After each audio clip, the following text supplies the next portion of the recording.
Ok, senhores, sejam bem-vindos então a mais uma videoaula do nosso curso de Física 3. Nela nós vamos explorar aí um pouquinho mais os conceitos de capacidade térmica e calor específico.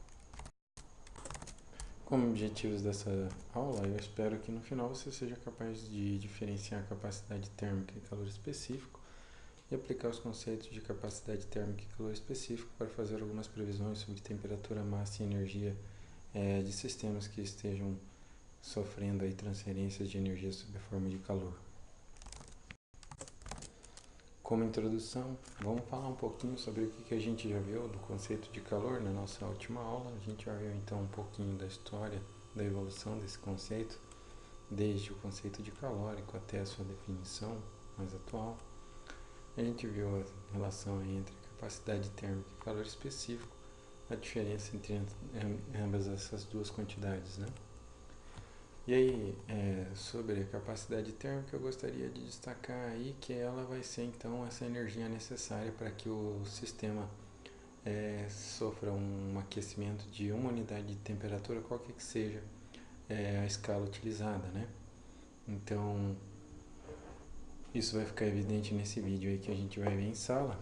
Vamos poder perceber que a capacidade térmica dessa colher aqui de metal é mais baixa do que essa daqui, desse material opaco, né? Então isso significa que vai ser necessário menos energia para fazer com que esse material aqui se aqueça de uma unidade do que nesse aqui. Então aquele que tiver maior capacidade é o mais difícil de esquentar, na verdade, né? A gente fez esse experimento em sala, nós vimos aí a caloria dos alimentos, como é que é determinada, medimos algumas calorias, né? E essa aí é uma aplicação desse conceito, né? Através desses experimentos pode-se determinar, por exemplo, qual que é a caloria, por exemplo, de um copo de 240 ml de água de coco verde, uma lata de 350 ml de Coca-Cola. Então vocês puderam experimentar um pouquinho disso aí na nossa última aula. Também uma aplicação importante, principalmente para os estudantes aí da metalurgia, a relação que existe aí entre caloria e energia transmitida sob a forma de calor com a energia necessária para fundir metais e fazer ligas, né? Então vou exibir aí na sala esse vídeo que é uma aplicação aí desses conceitos. Nessa imagem está se mostrando aí a fusão do aço inoxidável, tá? Então conhecer aí a caloria dos materiais pode ser importante para de repente, sei lá, rebaixar aqui a energia necessária para aquecer esse sistema, construir uma liga para fazer ele ou mais temperado, né, mais resistente a um aquecimento ou menos. Então esse tipo de informação, esse tipo de conhecimento vai ser muito útil no desempenho no futuro profissional dos senhores. Então vamos rever a diferença entre capacidade térmica e calor específico. Eu quero deixar isso bem claro. Na nossa última aula a gente viu que capacidade térmica é aquela energia transmitida sob a forma de calor necessária para se elevar a temperatura de um sistema em uma unidade de qualquer que seja a escala de medida de temperatura. Ou em termos matemáticos é a razão, né, entre a energia recebida ou transmitida sob a forma de calor dividido pela variação de temperatura correspondente. Perceba que, então, dizer que um sistema tem uma capacidade térmica de uma caloria por grau Celsius significa dizer que é necessário uma caloria, né, para elevar sua temperatura de 1 grau Celsius. O inconveniente desse conceito é que ele depende da dimensão, né? Sistemas maiores tendem a ter capacidades térmicas maiores, mas isso é um tanto quanto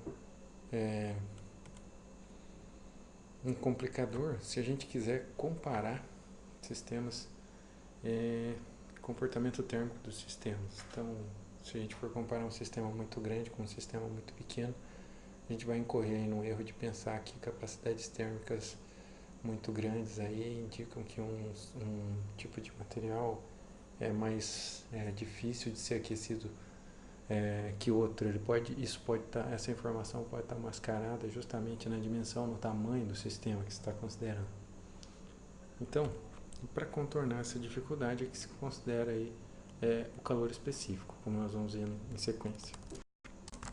Então, para contornar essa dificuldade aqui é criado o conceito de calor específico, que é a razão entre a capacidade térmica e a massa, quando a gente faz essa divisão, o resultado é que a gente determina aí a energia transferida sob a forma de calor necessária para se aquecer uma unidade de massa do sistema de uma unidade de temperatura.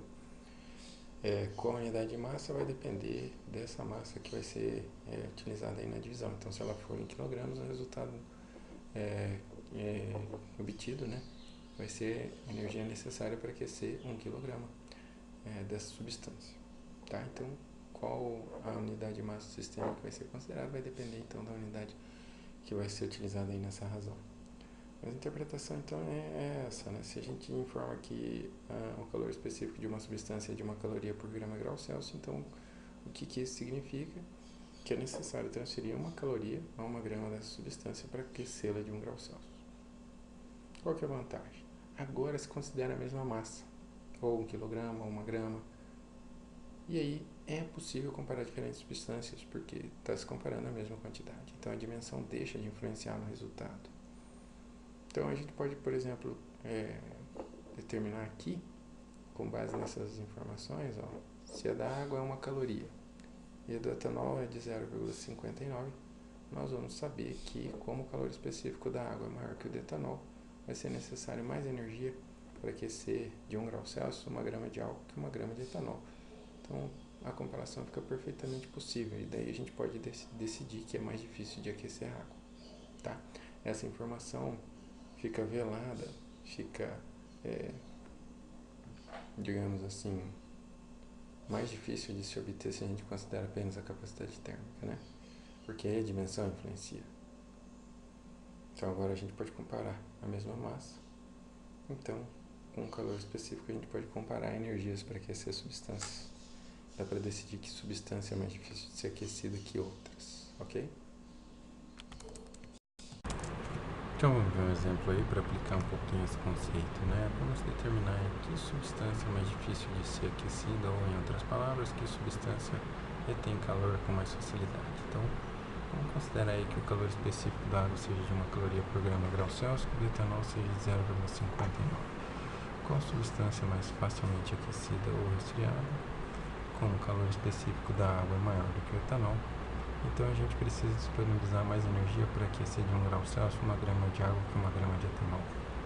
Então, moral da história, é mais difícil aquecer a água, ou a água tem mais capacidade de reter energia térmica, né? Então, perceba que essa conclusão só foi possível porque se foi comparada aí a mesma massa de ambas as substâncias, 1 grama. Então, com calor específico é possível comparar o comportamento térmico, né? Então, vamos fazer alguns exercícios aí, né, de exemplos sobre capacidade térmica.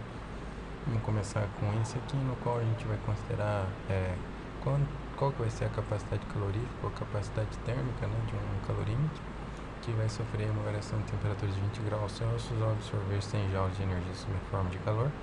E depois vamos determinar quanta energia vai ser necessária para elevar em 50 kelvins a sua temperatura. Então, o ponto de partida vai ser a definição da capacidade térmica ou capacidade calorífica, né? A razão entre energia sob a forma de calor e variação de temperatura. Então, fazendo essa divisão, a gente vai encontrar 5 joules por grau Celsius. Agora, de posse dessa informação, a gente pode resolver a segunda etapa do problema.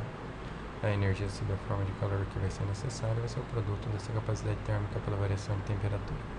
E aí nós vamos considerar que as variações de temperatura nas escalas Kelvin e Celsius são iguais, ou seja, uma variação de 1 Kelvin corresponde a uma variação de 1 grau Celsius. Então, uma variação de 50 vai corresponder a 50 graus Celsius de variação na escala Celsius.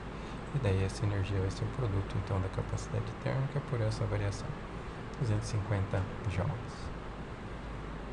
Vamos fazer agora uma variação. A gente vai determinar qual que seria a variação de temperatura se fossem disponibilizadas aí 100 calorias desse sistema. Então, de novo, nós vamos utilizar aí, a capacidade térmica para determinar essa energia e a variação de temperatura, aliás, né? A variação de temperatura vai ser a razão entre a energia disponibilizada sob a forma de calor e a capacidade térmica.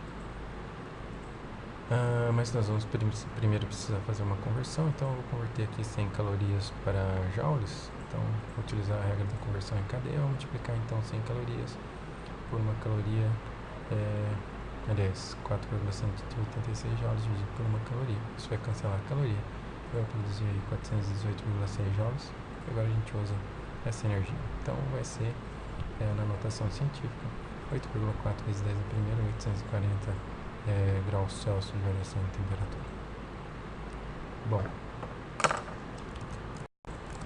agora a gente vai fazer alguns exemplos aí usando o conceito de calor específico. Então vamos considerar esse caso aqui, um aquecedor de 500 watts de potência, e aí nós vamos tentar determinar quanto tempo ele vai levar para subir a temperatura de uma panela de ferro de 1 kg de 50 graus Celsius.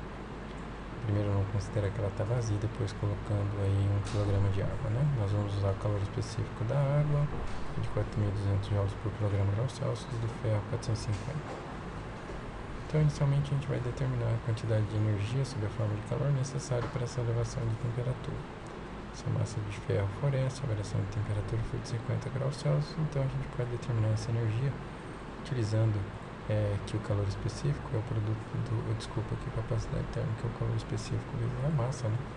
Então, podemos determinar utilizando essa expressão, e aí, substituindo os seus parâmetros, a gente encontra 2 vezes a 3 vezes a 4 joules.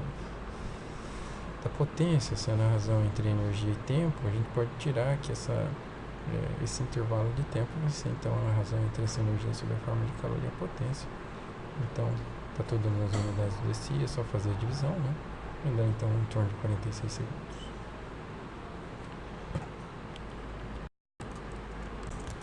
Então, para essa aula que eu queria mostrar era isso. Fiquem de olho no Moodle para as listas de exercício, me procurem nos horários de atendimento. Meu muito obrigado, até a nossa próxima videoaula.